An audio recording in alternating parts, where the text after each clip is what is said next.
Oke, langsung aja kita mulai bedah materi kali ini. Hari ini kita bakal nyelam ke sebuah topik yang lumayan bikin penasaran, yaitu gimana Indonesia itu sebenarnya lagi mainin strategi tingkat tinggi. Di satu sisi, ada ambisi makroekonomi yang luar biasa masif, tapi di sisi lain, nah ini yang unik, negara kita pakai pasukan khusus militer yang super elit buat ngamanin ambisi itu. Jadi ini bukan sekedar bahas deretan angka atau grafik ngebosenin ya. Ini tuh cerita tentang gimana sebuah negara berkembang, bener-bener muter otak dan masang kuda-kuda di tengah situasi dunia yang, ya kita tahu sendirilah, lagi kacau balau. Yuk kita mulai. Nah, coba deh bayangin angka ini, 5,61%.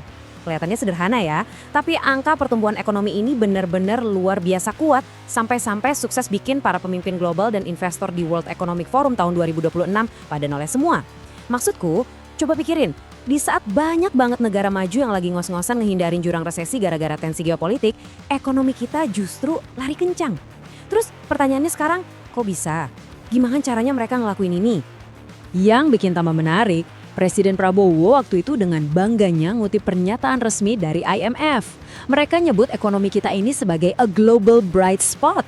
Ya, semacam titik terang di tengah kegelapan ekonomi dunia lah. Karena jujur aja ya, di tengah kondisi keuangan global yang lagi ketat-ketatnya, perang dagang yang makin panas, dan ketidakpastian politik yang ada di mana-mana, Indonesia sukses nge-branding dirinya jadi semacam tempat berlindung, tempat yang aman, stabil, dan pastinya tangguh banget buat nampung modal dari luar. Oke, biar pembahasannya terarah, di bedah materi kali ini kita bakal ngelewatin beberapa poin. Mulai dari ngelihat pondasi ekonomi kita yang jadi titik terang global tadi, terus gimana pergeseran modal asing gara-gara geopolitik, peran pasukan elit dalam jaga aset vital, pengamanan objek vital nasional sampai ngebahas gimana negara nyimbangin urusan keamanan militer ini dengan transparansi.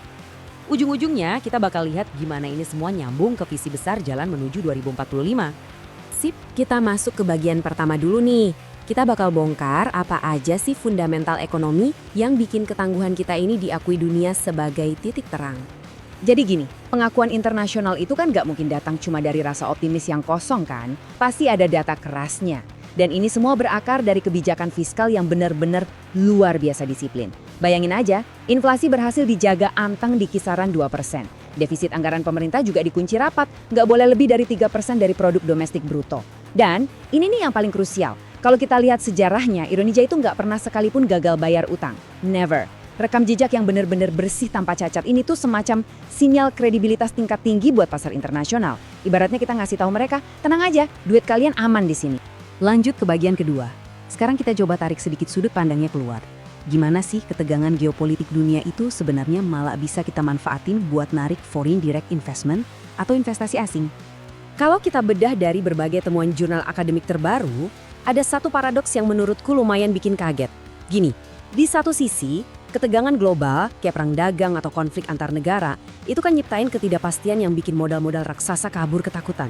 Tapi, di sisi lain, kepanikan massal ini justru ngebuka peluang yang super masif buat relokasi industri. Perusahaan-perusahaan multinasional raksasa ini kan pasti mikir, mereka butuh tempat baru yang gak rawan konflik, yang nawarin kepastian dan stabilitas politik. Nah, tebak siapa yang ada di barisan paling depan buat nampung peluang ini? Betul banget. Indonesia. Kalau kita lihat polanya dari waktu ke waktu, ceritanya makin jelas. Di era 90-an, waktu rezim lagi stabil-stabilnya, arus masuk investasi asing itu kenceng banget, nyentuh 15-20 miliar dolar. Tapi pas krisis 98 meledak, boom, angkanya langsung anjlok parah sampai minus karena kerusuhan politik di mana-mana. Baru deh setelah ada reformasi di tubuh TNI dan penanganan keamanan pasca bom Bali, kepercayaan investor tuh pelan-pelan merangkak naik lagi. Jadi kesimpulannya benar-benar simpel. Modal asing itu pada dasarnya pengecut. Dia cuma mau masuk dan ngendap di tempat yang keamanan fisik dan stabilitas politiknya bisa digaransi 100%. Makanya nggak heran kalau pemerintah sampai berani masang target fantastis 1.850 triliun rupiah buat tahun 2026. Nah, ngomongin soal garansi, kita masuk ke bagian ketiga. Ini dia sisi paling unik dari strategi kita. Di mana negara ngerahin pasukan elit sebagai jaminan keamanan mutlak buat aset-aset ekonomi tadi. Poin yang harus banget kita pahami di sini adalah dasar hukumnya. Ada konsep yang namanya OMSP, atau Operasi Militer Selain Perang. Ini udah diamanatin langsung sama Undang-Undang Nomor 34 Tahun 2004. Perlu dicatat ya, ini sama sekali bukan darurat militer. Bukan, ini tuh mandat konstitusional yang emang secara spesifik ngasih izin ke TNI buat turun tangan ngadepin ancaman non-tempur. Ancaman kayak apa? Ya kayak terorisme, sabotase infrastruktur, sampai kelompok separatis bersenjata yang niatnya emang mau ngelumpuhin urat nadi ekonomi negara. Coba deh perhatiin seberapa detailnya spesialisasi mereka.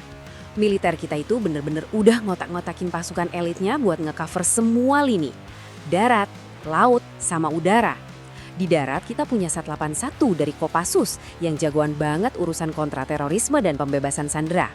Terus di laut ada Denjaka dari marinir yang tugasnya nyegah sabotase maritim. Bayangin mereka yang ngamanin pipa-pipa gas bawah laut dari ancaman perompak.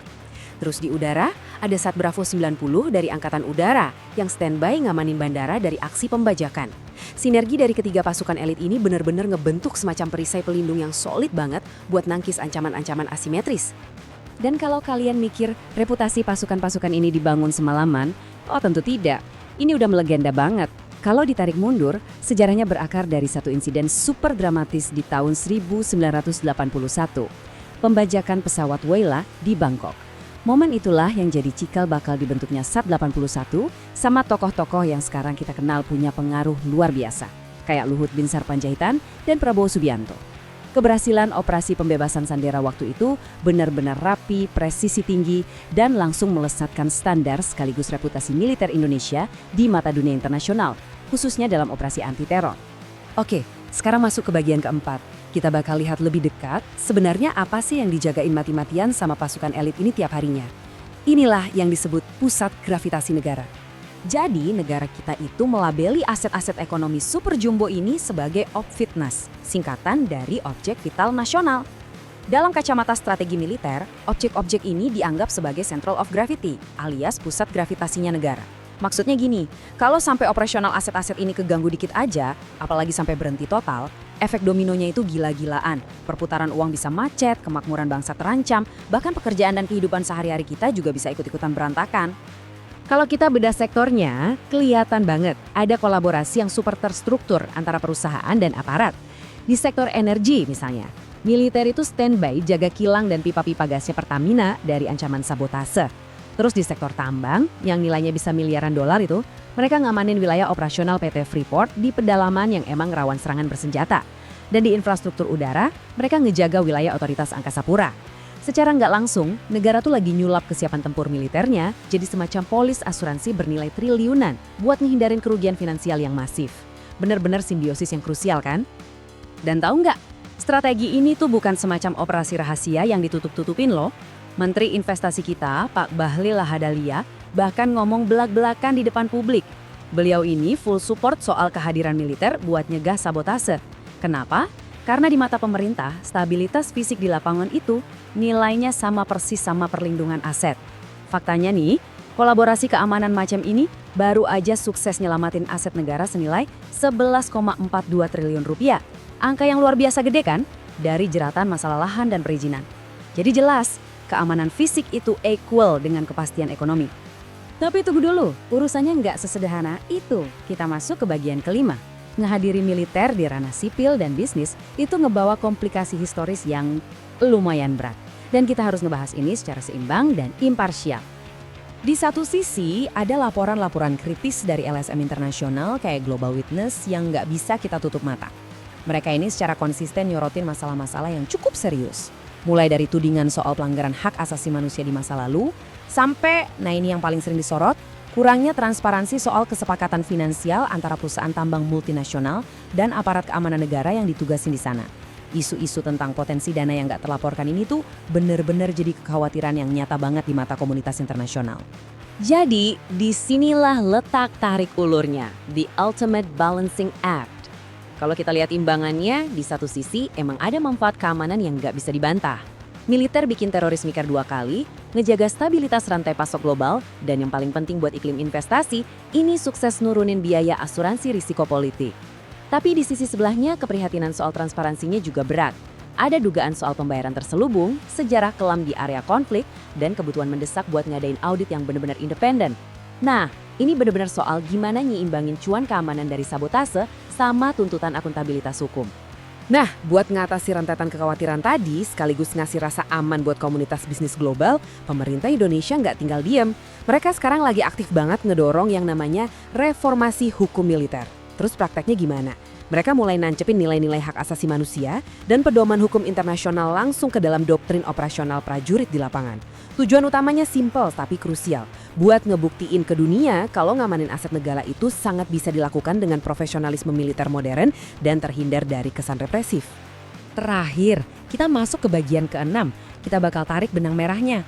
Gimana sih keseimbangan yang rapuh antara ekonomi, keamanan, dan reformasi ini ngebentuk jalan kita menuju visi besar negara berpendapatan tinggi di tahun 2045. Mengingat pergeseran geopolitik global itu cepat banget, pemerintah kita tuh bener-bener lagi gaspol buat nangkep momentum. Salah satu inisiatif paling baru yang lagi digodok serius adalah rencana bikin pusat finansial khusus di Bali. Buat apa coba? Tujuannya itu spesifik banget, buat nyiptain semacam pelabuhan yang aman, safe harbor, buat nampung duit-duit investor raksasa yang lagi kabur dari wilayah konflik. Jadi, pas modal-modal global ini cari tempat berlindung, Indonesia udah siap sedia. Tapi tentu aja, buat bener-bener nyampe ke status negara maju di 2045, jalannya nggak gampang. Indonesia harus bisa jalanin beberapa langkah krusial ini secara bebarengan. Pertama, reformasi struktural dan birokrasi harus makin ngebut. Kedua, infrastruktur buat ekonomi digital sama ekonomi hijau itu harus dioptimalkan. Ketiga, stabilitas makroekonomi wajib dijaga ketat biar duit asing tetap mau masuk. Dan yang paling penting dari semuanya, kita harus mastiin kalau pengerahan kekuatan militer tadi tetap transparan dan bisa dipertanggungjawabkan. Kalau ini gagal, militer yang niatnya jadi katalisator pertumbuhan malah bisa berubah jadi liabilitas. Nah, buat nutup bedah materi kita kali ini, aku mau ninggalin kalian sama satu pertanyaan yang mungkin bisa bikin kita mikir agak keras. Ngelihat dunia yang makin hari tensinya makin naik, menurut kalian, akankah racikan unik ala Indonesia ini, perpaduan antara disiplin makroekonomi yang ketat dengan pengamanan militer fisik boots on the ground, bakal jadi semacam cetak biru yang bakal ditiru sama negara-negara berkembang lainnya buat bertahan dan makmur? Coba dipikir-pikir deh. Karena ini jelas bakal jadi sesuatu yang sangat-sangat menarik buat kita pantau terus ke depannya. Makasih banyak ya udah ngikutin bedah materi ini sampai akhir. Sampai ketemu di bedah materi seru kita selanjutnya.